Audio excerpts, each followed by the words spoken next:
Look after your emotional state.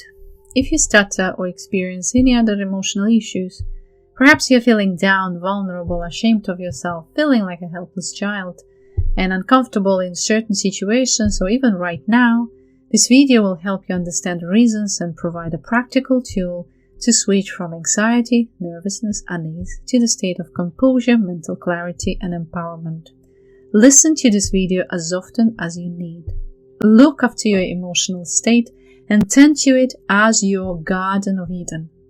When you feel down, stop for a moment and notice how do you feel and ask yourself, why am I feeling like that? Emotions and feelings are the result of your thoughts. This applies to everybody. There are no exceptions. Begin to pay attention to your inner dialogue. What do you say to yourself that leads you to feeling the way you feel? Let's look at this example.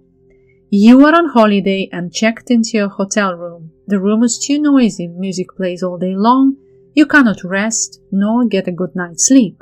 You are pretty upset already and you need to ask for help. You need another room. The wave of resistance and anxiety rises within you. You try to talk yourself out of calling the reception and asking for help. All kinds of rational excuses cross your mind. Maybe later, they're fully booked, I don't want to be in trouble, it's too late now, not many days left, I'll pretend it's okay.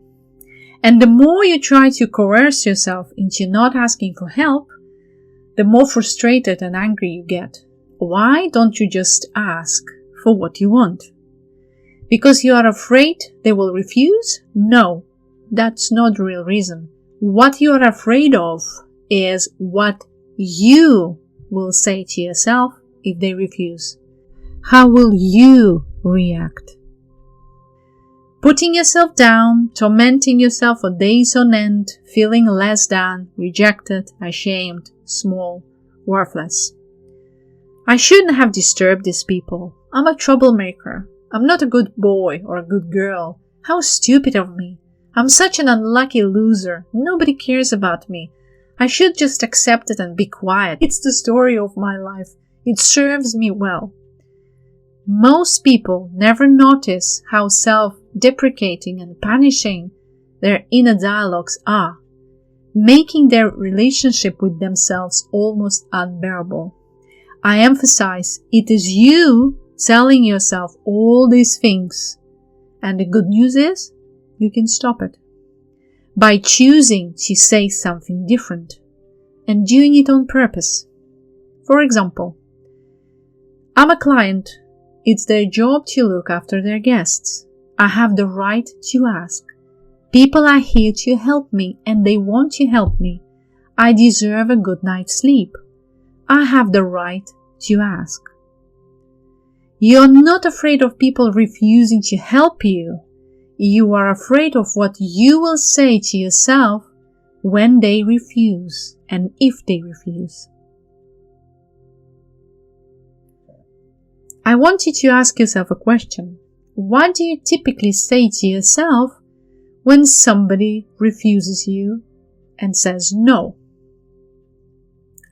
This typically causes anxiety, and as the result of that anxiety and emotional discomfort of being rejected, you are holding back. You hold back.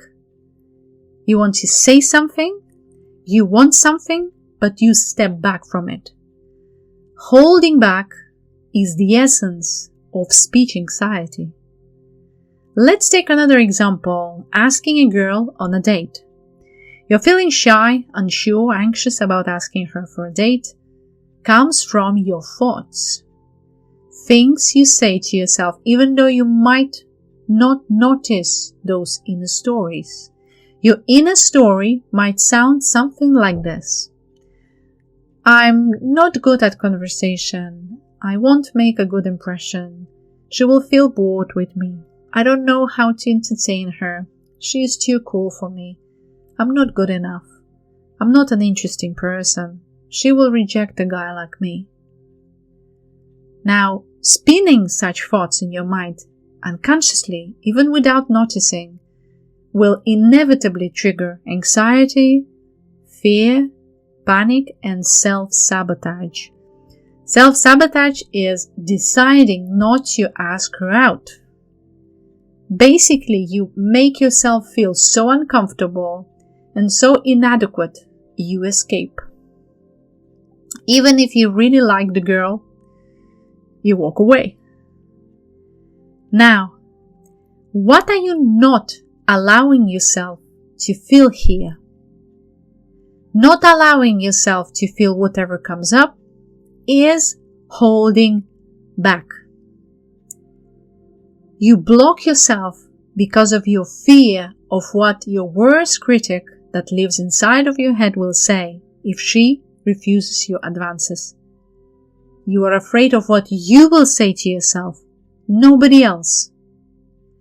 Once you allow yourself, that is, give yourself permission to face those feelings of discomfort, to face the feedback from the world and from people calmly, without running away or hiding, things will begin to rapidly change for you. You will know there is nothing to be afraid of, and there never was. Because you can now choose to say something different to yourself. You can choose to forgive, support, encourage, and appease yourself in any situation, whatever the outcome might be. The outcome is not that important anymore because you will always be on your side. Always. Knowing that you will always catch your own back will give you the confidence and courage to finally present yourself to the world just as you are and be present in any situation rather than escape it. Holding back, otherwise known as stuttering, is a mental program. It is a prohibition to be who you are, to feel what you want to feel, and to express what you want to express. When you notice how it works, the program will lose its grip over you, even if it has been controlling you for many years. Once you understand how your thoughts work and how they block you from expressing yourself, what you automatically say to yourself and how you react, once you become vividly aware of all the workings of the algorithm of stuttering, things will never be the same for you. Because now you have a choice to change your thoughts and as the result produce an entirely different reaction to your situation. Because now you have a choice to change your thoughts and as the result produce an entirely different reaction to situations. For example, ask for help rather than remain silent and angry.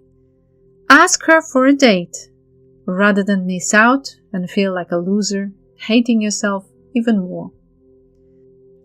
By noticing your inner dialogue, your inner stories, and choosing to say different things to yourself, kinder things, you cultivate healthy and effective relationship with yourself.